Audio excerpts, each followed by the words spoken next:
Добро утро, бе, мами! Охо, вижте кой е станал, бе. Сигурно те събудихме с нашите приказки, нали? Ма като гледам и нещо друго се е събудило. Душичка колко се срамува. Кой клас е станал, бе, Спаске? Кой клас е?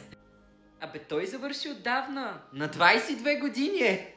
Оле, ма той голям за женене, бе. Ти да не се предлагаш нещо. Къде се буташ при младите, а? Бе, какви глупости говориш, ма? За нищо на света не бих сменила моя Генчо. Освен това става въпрос за едно друго момиче от моя край, от Шумен. Тя ми е съседка Илианка, на първия етаж живее. Много добро свясно момиче. Сещам се, аз се познавам с майка й. Много добра жена. Ема, бе, много е хубав, бе!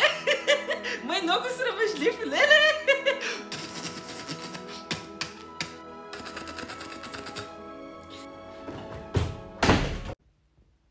Пика ми се на гъс, но няма да изляза